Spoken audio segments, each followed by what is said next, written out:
So, this is the garage. You guys have seen this. This is a shop. Table saw, dust collection, storage, standard shop stuff. What you haven't seen is in here. This is the room right off of our garage. And this is a bonus space that we were actually really stoked about when we bought the house.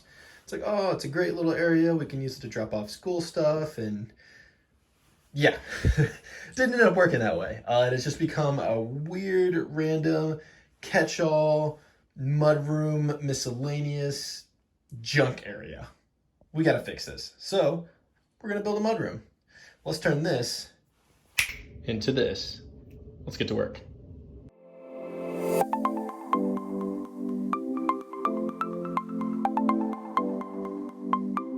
So, like any project, this one started off with breaking down plywood. I like to sit my plywood sheets on a foam insulation mat, that way I can cut it directly on the ground and not risk messing up my blade. Also, if you're carrying sheets of plywood on your own, this little grip carrier is awesome.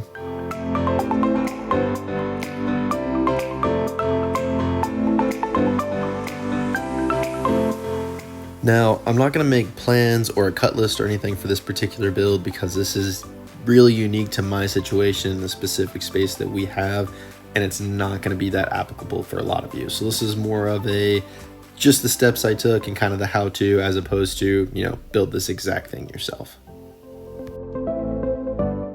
Now, the plywood sheets we're breaking down here are all rough cut. Once I get things rough cut, I like to bring them over to the table saw, reference the manufacturer's edge against the fence, get a nice clean cut, and then later flip it, reference the clean cut edge to get rid of that manufacturer's side.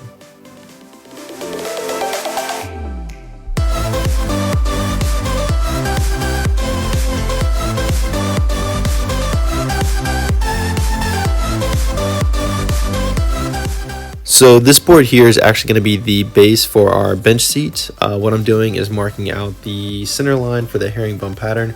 We'll talk more in detail about this in a minute, but first let's go ahead and get these poplar boards cut down to a manageable size.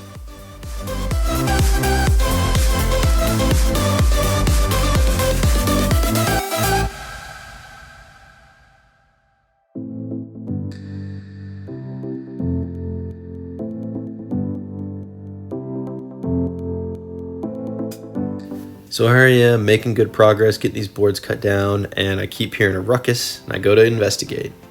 The boss has come to see what we're up to. Man, how do I get anything done with that cute face around? Okay, so now that we've got all the plywood cut down for our built-ins for the mudroom, now we're gonna work on the bench. Now the bench, we're gonna do a herringbone pattern. We're gonna do it out of poplar, 1/2-inch poplar boards. You can pick up at any home center. I really like using poplar. I think it's a really cool accent piece. Every board is so different. Like, this is poplar. This is also poplar. Very dramatically different. So I think it's really pretty. It's gonna come together really well. Now we're gonna do this bench in what's called a herringbone pattern. So if you come over here, we'll take a closer look. Now, you'll have to bear with me here because the light's not great, and I made an errant cut over here, which is why this is gonna be the base of our bench, and this will be covered up. So we can still use this piece, and we don't have to worry about that goof. So if you can tell, right here, we've scored our line. This is the center of this particular board. And in order to do this herringbone pattern, we're gonna take our first piece and match our top corner up with the top of that line. And then we're gonna follow up with our second piece, match this corner up here, but at the same time matching that bottom corner up with our center line. And then we'll just keep working this all the way down the board, and that'll give us our herringbone pattern. Now toward the end, we'll cut and trim the sides, and we'll use those extra scrap pieces and overhang to fill in all the other gap pieces. I think it's gonna be a really cool design, so let's get started. We'll be using our carpenter squares, brad nails and a brad nailer, and Titebond 3, which is waterproof wood glue. I did notice that if you swap out the cap for this Rockler brush system, it fits the standard glue bottle, which is great because I'm not sure where my Rockler wood glue bottle is.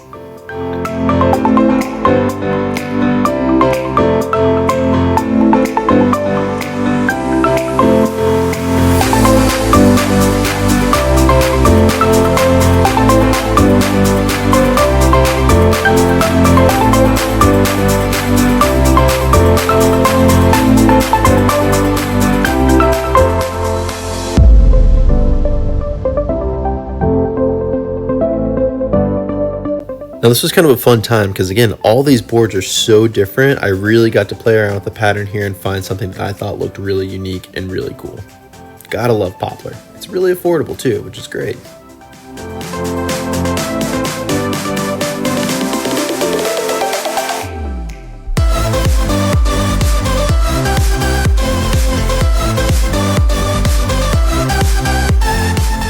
Now, I'm using my track saw to cut this flush, but you could just use a circular saw and a straight edge and get the exact same results. For the brad nail holes and any seams between the boards, I'm using this wood filler, which is really handy because it does not shrink when it dries and it has a color indicator, so it goes from pink to beige. Once it did dry, I went ahead and broke out the sander and got this all smoothed out. This took a while. I won't make you sit through this. But once I did get it sanded, I went ahead and got the trim board glued on, just using some glue and some clamps here.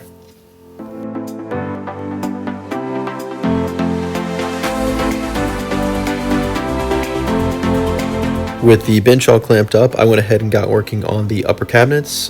This is just made with the plywood that we cut down earlier using pocket hole screws and wood glue. Gotta use both, that gives you all the strength that you need.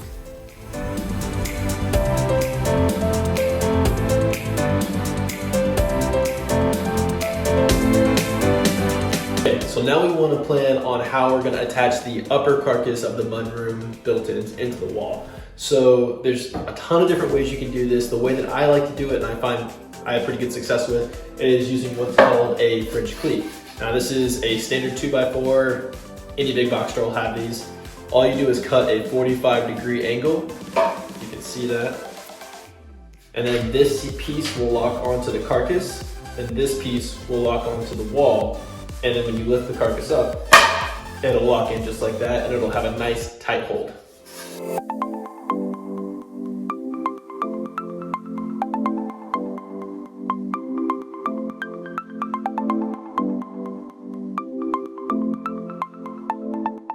And now with the upper cabinet built, we're going to go ahead and get things set up so we can attach the side walls.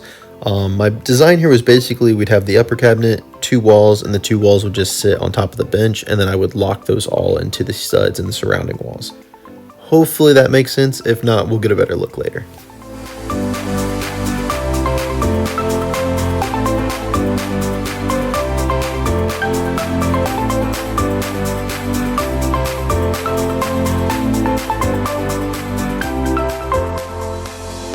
And once these pieces were connected, I went ahead and got some glue and some 1x2 select pine boards to give this a nice clean looking face frame and cover up all those plywood edges. No one likes plywood edges.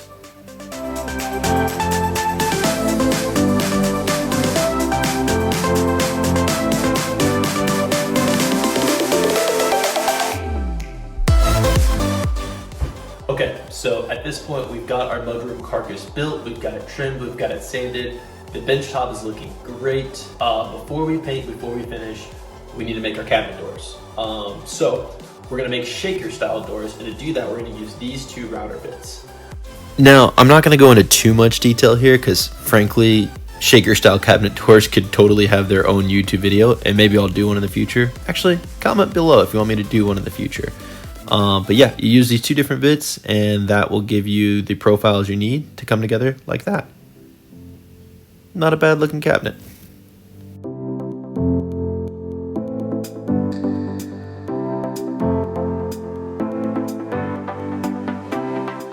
I know what you're thinking. That's a blue cabinet. Wasn't theirs green? Yeah, just wait.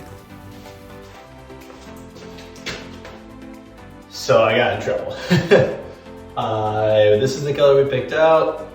My wife got home, saw the color, hit me, told me it wasn't good enough, told me I couldn't read good, and gave me a different. I'm just kidding. No, we both agreed this color was a little too bright. We wanted something that a lot more contrast with the poplar wood that we're gonna use. So we're gonna go with a really dark green. So unfortunately, we gotta paint another time.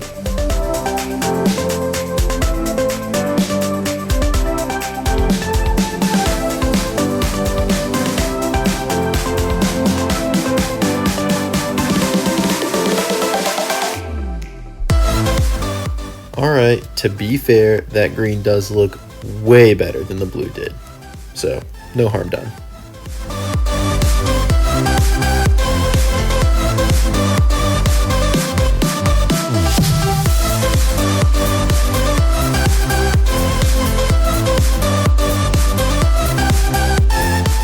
Now, if any of you out there do make a mudroom because of this video, and I hope that you do, don't be an idiot like me. Don't make the tolerance so snug that you really have to work it in and take the trim off the wall and ding up the paint. It was just a nightmare getting these two monstrous pieces in place. Give yourself, I would say, minimum 5/8 to 3/4 of an inch tolerance for both sides. I try to do 1/4 of an inch on either side, and it was a pain in the butt.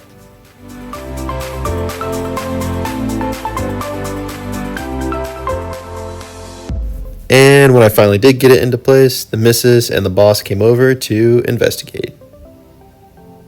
I think we passed the inspection.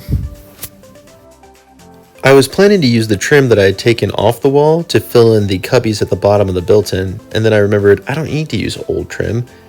New houses have the leftover trim from when the house was built usually buried in the attic. And here's ours. Now, unfortunately, my camera ran out of storage and it just stopped recording. So all the footage of me putting up the shiplap and the trim and getting everything secured to the wall is just gone. I'm sorry, you're gonna have to take my word for it. It went okay. But what I will show you are these bomb poplar handles I made for the upper cabinets. I just ran a couple different profiles over them on the router table and they turned out really cool. I just secured these in by pre-drilling and sinking in a couple of screws from the back side.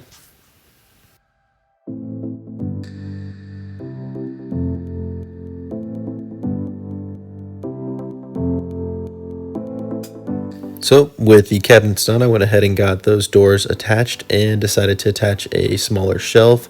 That way we had shorter cubbies that we could use for gloves or scarves, things of that nature. And I just secured this in with a couple of pocket holes and then countersunk screws into those dividers.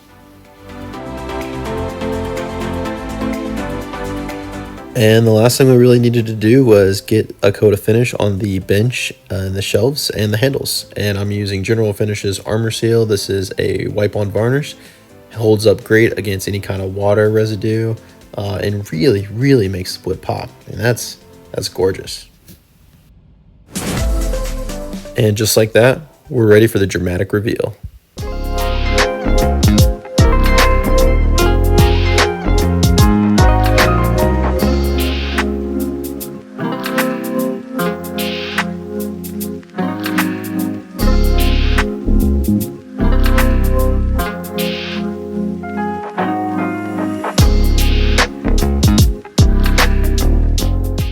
Alright guys, that's going to do it for this week's video. This one was a lot. Holy cow. We took several trips to the hardware store. We made a lot of mistakes and just had to kind of work through them and figure it out. And that's what makes us better. Love the fact that this space is actually functional now. It's not just a desk. It has books and gloves and boots and boxes from when we moved 6 months ago. Now we have a good functional space with shelving and hooks. It's going to be great. Again, just because we ran into headaches doesn't mean we can't get it done, doesn't mean you guys can't get out there and get your own projects done. So until next time, get to work.